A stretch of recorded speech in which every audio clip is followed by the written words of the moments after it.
battle and Pallas, the son of Evander, dies. Compare the role of Pallas with those of Enkidu in the Epic of Gilgamesh and Patroclus in the Iliad. How are they similar and how are they? Where's our group? Did we go back to our seats? No. We're mostly here. Okay. Casey, would you like to start? Sure. So, these three characters, all die, and Enkidu and Patroclus specifically have sort of a close relationship to the heroes of the work.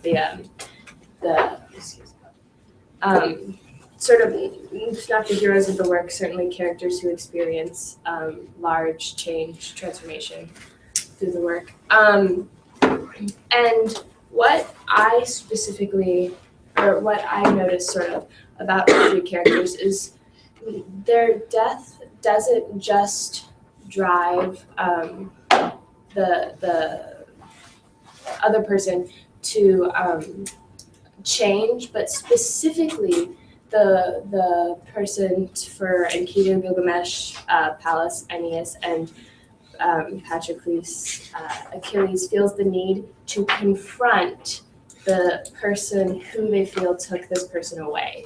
So Pallas is killed by Turnus. I can't remember his name. Turnus. And so Aeneas attacks him to avenge that. Then Patroclus is killed by Hector, so Achilles attacks him to avenge that. And Enkidu is killed by the gods, but I think that the enemy that Gilgamesh sort of perceives as the reason for Enkidu's death is death itself, and so it causes him to try and confront death. He is ultimately unable to, unlike Achilles and Aeneas, who are able to kill and avenge the death. But he does confront and accept death.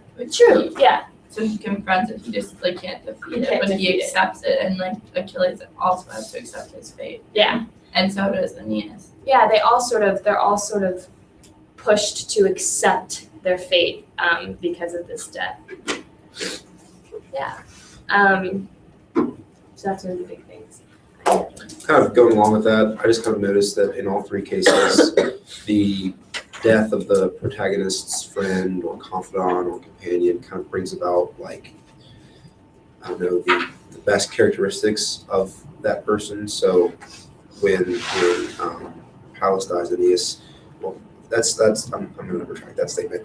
When Enkidu dies, Gilgamesh, he turns into a superhero.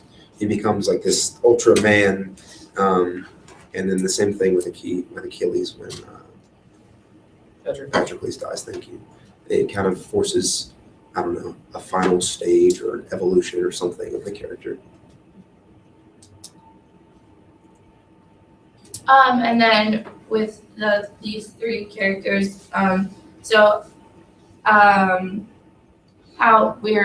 we notice that in every situation in each of the books, it's kind of the hero's fault that they die. So with Enkidu, he dies due to the wrath of the gods that Gilgamesh has created by killing the bull. Patroclus dies because Achilles won't fight, and so he dons his armor and then takes and dies in place pretty much of Achilles. They think they've killed Achilles. And then with Aeneas and Pallas, it's a little bit different, but the same thing. It's because of Aeneas's fate that they have to take this, he has to inherit this land. He has, Pallas has no choice but to fight. And there's in book 11 lines, 131, Aeneas says, "I never would have come had not fate assigned me a home here, nor am I at war with your people, but your king." So he's basically saying that fate is kind of his enemy, and he had to die because of Aeneas's fate. So in every situation, these characters have died due to either the fate or faults of their heroes that they are companioned with. Good let me bring up personal transformation. What's the case today? Personal transformation. What you talk about the armor? When Pallas is killed by Turnus, Turnus takes the belt right off of his body, and this is in Book 10, line 597. And that's very similar to Iliad 18, line 20, when Hector takes the armor off of Patroclus' body. And I found it kind of weird because, like Freshman Mel was saying last night, Virgil was always, anything you can do, we can do better. And I thought it was kind of weird that Virgil had him just take a belt when Hector took the whole set of armor. And then It was like there's nothing really like that in Gilgamesh. So. It's just an interesting comparison, I think. And the belt ended up playing like a bigger role in the Something future. Yeah, something else that's interesting about these three characters' deaths as well is they all sort of perpetuate this idea that to die in battle is honorable. Patroclus is honored because he sort of took Achilles' place and did what Achilles would not. In the Aeneid, in book 11, lines 195 around, his father, or Pallas' father, Evander, is sort of lamenting his son's death, and he comments, but if an early death awaited my son, it will comfort me that he fell after slaying thousands of Volscians, and while leading the Trojans into Latium. Yes, my Pallas, I would think you worthy of no other funeral. And Kidu actually talks about how he's sorry that he's not dying in combat in the Epic of Gilgamesh in tablet 7, lines 265. He says, my friend, when he falls in combat, makes his name, but I do not fall in combat and shall make not my name. So he sort of perpetuates this idea that there's honor in death in combat because he doesn't fulfill that. So that's another. And doesn't Turnus, I'm looking for it, he considers like falling on his sword and taking his own life to die in the back. Yeah. All right, well, we should probably move on to the capture on time. So, group break, we can start talking about everything. If someone wants to read the question. Well, I can read the prompt. Okay, so Proclus, is that how you say? Yeah, Proclus, philosopher from the 5th century CE, wrote, or is thought by some to have written, a handbook entitled Things That Are Useful to Know, which contains some of the works in the epic cycle. The epic work that began where the Iliad left off was called Aethiopus, attributed to Arctinus of Miletus. And then in the Aethiopus Amazon called Penthesilea. Everybody say Penthesilea. Penthesilea. The daughter of Ares comes to aid the Trojans, and after showing great prowess, is killed by Achilles and buried by the Trojans. This is all we know about this episode, but it is enough to provide a point of comparison with Virgil's story about Camilla. In your mind, what is significant about the fact that Aeneas does not kill Camilla? So, Yeah, we'll start off. Camilla is first produced in Book 11, lines 593, where her army rides in to meet Turnus. And she's the queen of the Volscians. I believe that's how you say it.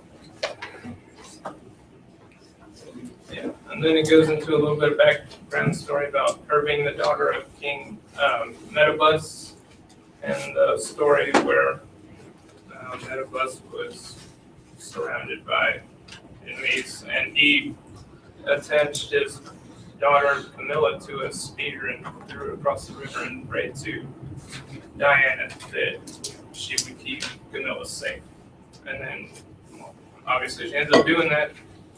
And So she's heavily favored by Diana, and then they go into detail about the battle, or just people that Camilla goes about killing, and then until finally she runs into this kind of unknown guy, Arns? Yeah. And he ends up praying to the god Apollo, and Apollo grants him with the ability to be able to kill Camilla. That's about it. All right, and so one of the major significances that I found that why Aeneas may not have killed Camilla is because there are some similarities and kind of links between Camilla and Dido. In book 11, lines 783 to 790, it talks about dogs of Italy whom godlike Camilla chose as her glory in both peace and war. Think of Amazons in Thrace tramping across the Thermodon streams following Hippolyte as they Hippolyte. As they go to war with emblazoned weapons or gather around Penthesilea, daughter of Mars, when she returns in her chariot, an army of women howling in triumph as they leap exultantly with crescent shields. And that kind of that's a very similar image to what Aeneas sees on the wall of the Trojan War in Dido's town.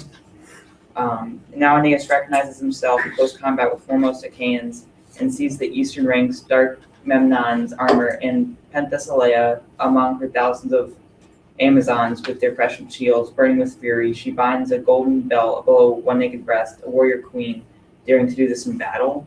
So that's that kind of comparison that ties it in with Dido's town. And then specifically with Dido, it talks about how both were kind of left to kind of like live on their own and stuff and like kind of brace themselves. Because like with Dido, her father gave her to her husband who was killed. And also with Camilla, her dad was like exiled from his kingdom and she was forced to go out and like kind of find her own community and build her own kingdom. Okay, another thing that's sort of significant about this, about like the fact that Aeneas doesn't kill Camilla is how it goes like completely against his character. Like he's seen as a very like aggressive person. He kills, like countless people. Especially in book 10, you can see this in how he's like vengeful and very bloodthirsty with the deaths of Lasuus and Mezentius. Probably not pronouncing those right. Mezentius. And so that's sort of like striking compared to how he's been described previously, and it adds sort of like a different side to his character. Yeah, and then I had like a few lines like interspersed throughout book 10. But she was saying like a lot of times he was like an instigator of the violence, and a lot of times he really enjoyed it. So on like around line like 820, it says that he was cheered at seeing the Etruscan blood.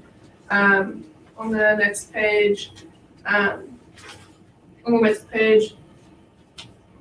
says that the blood like pleased him or any like that he enjoyed that. And then when Mezentius is dying, it says that like Aeneas says, "Where's the fierce Mezentius now?" And his bloodthirsty soul kind of like taunting him, saying like, "I destroyed you." And then in response, Mezentius is saying, "Bitter is gall, my enemy.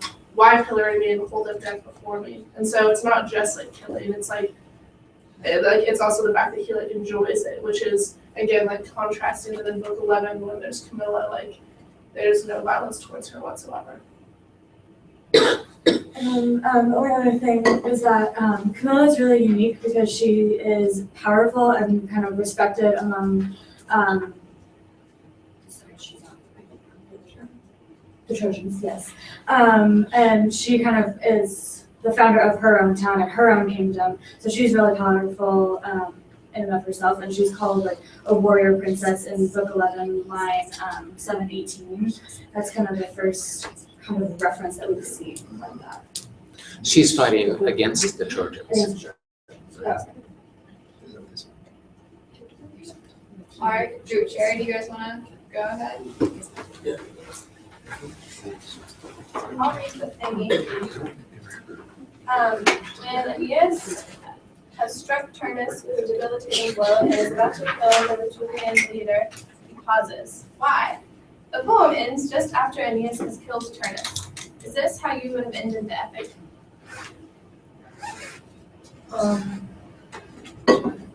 Sure. Well, on lines 1131, it says Turnus pleads for the case of his father and says, by like relating to Aeneas and his father, because he says, remember your own father, and then like a parent's grief can still touch you, and take pity on Dionys's old age. And he says that give me, or if you prefer, give my dead body back to my people.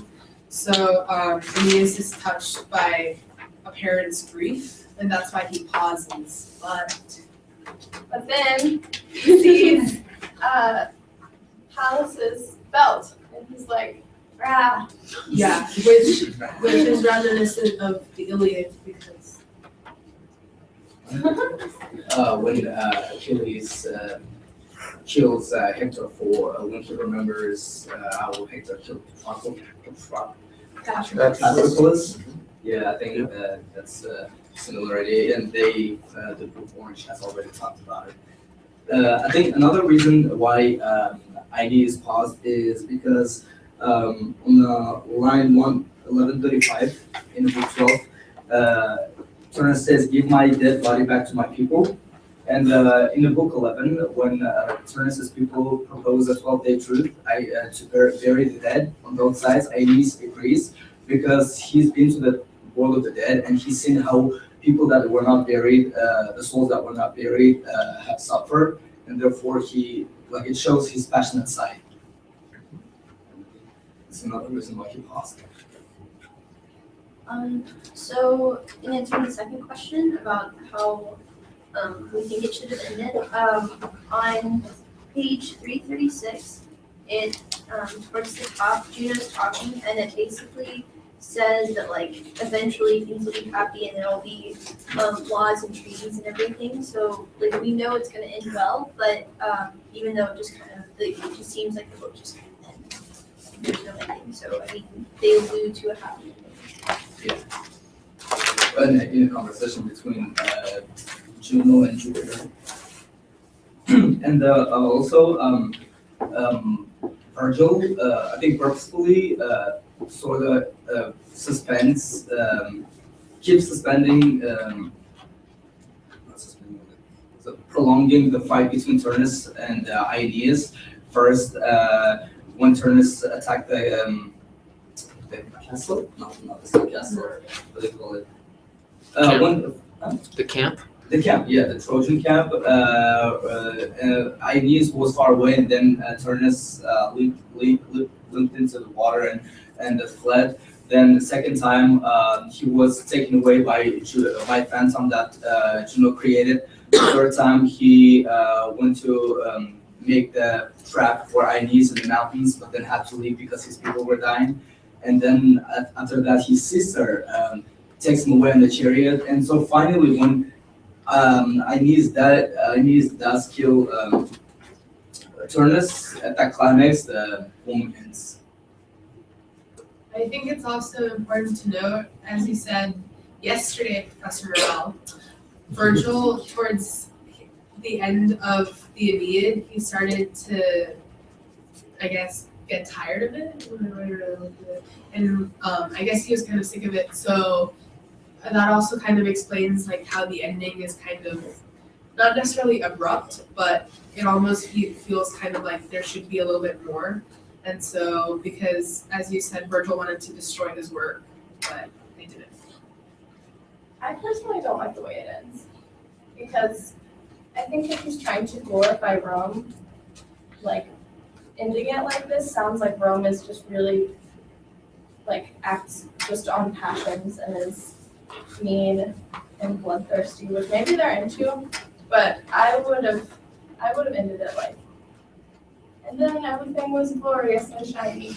I think it's interesting where it ends though in terms of character development for Aeneas, touching off what Cameron said, because you had talked about how like he had a reputation for being saved by the gods, and then Turnus ends up being saved by the gods 3 times, and then like Aeneas like overcomes that and still manages to kill him.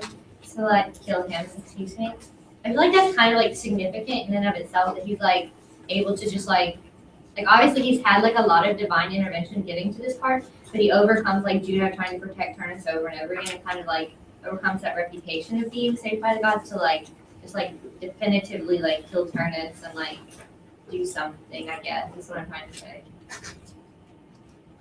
Can I comment something? Yeah. The Iliad ends with the funeral of Hector. So that seems like an interesting parallel. Also, in contrast with Iliad, Achilles he humiliated Hector's body, and but he actually eventually got there. Yeah, but Achilles humiliated his body, but here Aeneas is asked to give it back respectfully, which we don't know if he did because it's.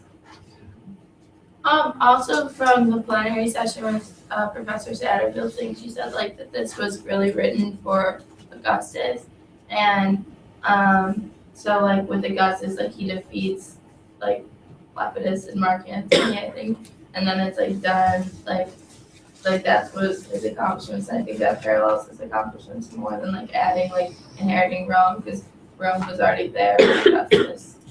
Yeah. There's sort of like a definitive nature to it. Yeah, this ends with us winning and killing our enemies. That's how every story about Rome will always end. Yeah, because that's how Augustus was like victorious. Was like he killed and defeated them. He didn't and that was the end. And the way Aeneas is better. Am I saying it right? Aeneas. Aeneas. Okay.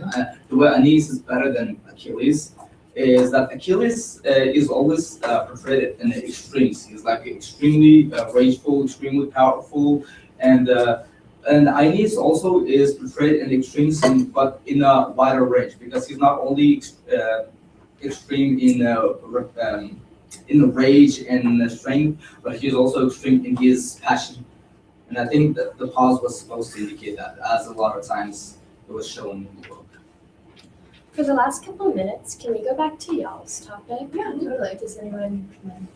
So I'm a bit confused about what happened, because when did Camilla actually fight with Aeneas? She doesn't. She doesn't. They don't ever. Aeneas Right. is like going around with his He's in the troops mountains to kind when all of this is attack going the on. city, Right. while he leaves other troops to go against the main Camilla's forces.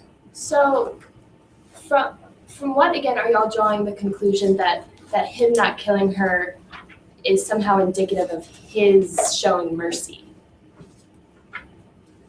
Well, it just goes against his character. I think I think it gave like Virgil the opportunity to show Aeneas in a different light, because if it had been if you look at it the other way, if Aeneas had been the one to kill Camilla, I think it would have been sort of a oh, Aeneas is so rageful and he's killing all these people and he's the only important person in this story. But I think it kind of gives them an opportunity to show different things. And then also Aeneas Camilla is protected by Opus. I think it's Opus.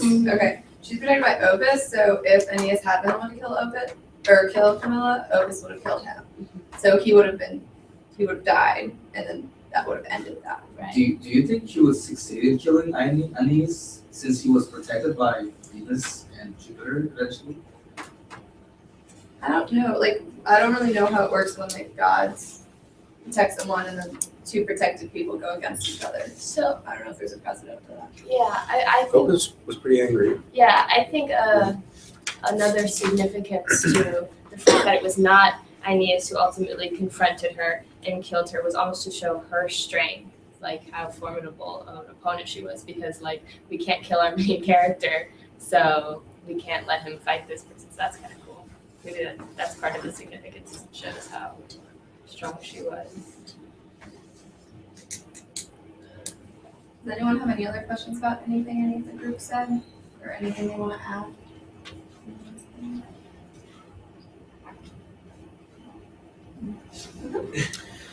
Fantastic discussion. Thank you so much. Really, really interesting observations. I particularly like Phoebe's comment about the ending. We know how the story turns out.